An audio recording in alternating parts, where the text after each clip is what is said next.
নমস্কার, আমি Arumoy. Happy new year. ফুল, পাখি, আকাশ, প্রকৃতি আর 7A নিউজ, সেখানেই আমি আসছি প্রতি শনিবার রাত 8টা থেকে 8:30টায়। বাংলা সংস্কৃতির কথা, মূলত কবিতার কথা, শ্রুতিনাটকের কথা আর দেশে বিদেশে আমার নানান অভিজ্ঞতার কথা, তাই নিয়ে ডালি সাজাবো আপনাদের জন্য। থাকুন, আনন্দ পান, জানতে পারবেন অনেক কিছু, হয়তো আপনারাও অংশ নেবেন। ভালো থাকবেন। নমস্কার, সাবনাভিক নিউজ নেটওয়ার্কে স্বাগত।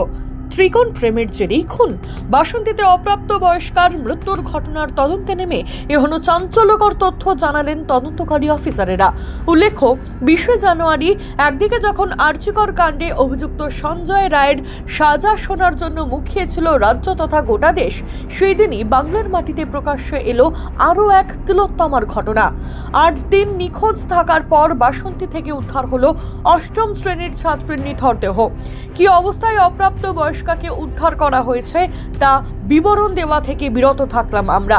মৃতার পরিবারের অভিযোগ, নিখোঁজ হওয়ার দিন স্থানীয় এক যুবক বাড়ি থেকে ডেকে নিয়ে গিয়েছিল তাকে। তারপর থেকেই নিখোঁজ ছিল সে। অবশেষে দেহ উদ্ধারের খবর পেতেই ঘটনাস্থলে এসে পৌঁছায় বাসন্তী থানার পুলিশ। প্রশাসনকে ঘিরে ধরে বিক্ষোভ দেখাতে থাকে তারা।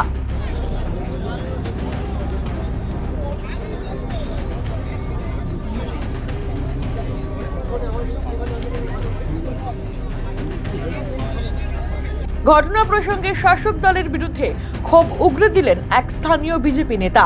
পশ্চিমবঙ্গ জুড়ে আজকের আইনের শাসন নেই, শাসকের আইন চলছে। কলকাতার তিলোত্তমার বিচার আমরা এখনো পর্যন্ত সম্পূর্ণরূপে পেলাম না।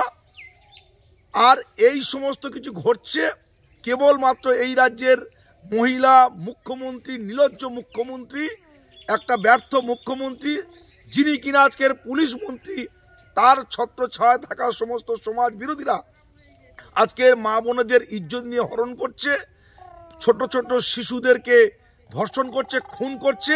তার জলজ্যান্ত উদাহরণ এই চুনোখালি ব্লক। একটাই কারণ আমরা বলতে চাই, পুলিশ প্রশাসন যে সমস্ত সমাজ বিরোধীদের হাতে আজকে রক্তের দাগ লেগে রয়েছে, যারা কিনা ক্রিমিনাল অ্যাক্টের আওতায় তারা জামিনে ঘুরে বেড়াচ্ছে, সেই সমস্ত ব্যক্তিদেরকে নিয়ে পশ্চিমবঙ্গের মুখ্যমন্ত্রী মমতা বন্দ্যোপাধ্যায়ের যে নির্দেশ, খেলা এবং মেলা, সেই খেলা মেলা উৎসবে পুলিশ প্রশাসন আজকে তারা মঞ্চ শেয়ার করছে, যে কারণে বারংবার সমস্ত দুষ্কৃতী সমাজ বিরোধীরা আজকের আইনের শাসন ব্যবস্থাকে ভেঙে দিয়ে শাসকের আইন ব্যবস্থা কায়েম করেছে। আমরা তীব্র প্রতিবাদ জানাই। অত্যাচারের পর খুন, পরিবারের পক্ষ থেকে এই দাবি তুলে অভিযোগ দায়ের করতেই ঘটনার তদন্তে নেমে দুজনকে গ্রেপ্তার করেছে পুলিশ। তবে জিজ্ঞাসাবাদে উঠে এলো চাঞ্চল্যকর তথ্য। ত্রিকোণ প্রেমের জেরেই এই খুন বলে অনুমান তদন্তকারী আধিকারিকদের। তদন্ত এগিয়ে নিয়ে যেতে ধৃতদের জিজ্ঞাসাবাদ শুরু করেছে পুলিশ। মামুনি রায়, সাবনাভিক নিউজ, দক্ষিণ 24 পরগনা। সমস্ত খবরের আপডেট পেতে লাইক করে সাবস্ক্রাইব করুন সাবনাভিক নিউজ। সেই সঙ্গে বেল বাটন প্রেস করতে ভুলবেন না। আপনাদের একটা সাবস্ক্রিপশন আমাদের জন্য অত্যন্ত মূল্যবান। একই সঙ্গে ফলো করুন আমাদের হোয়াটসঅ্যাপ চ্যানেলটিও। জয় হিন্দ।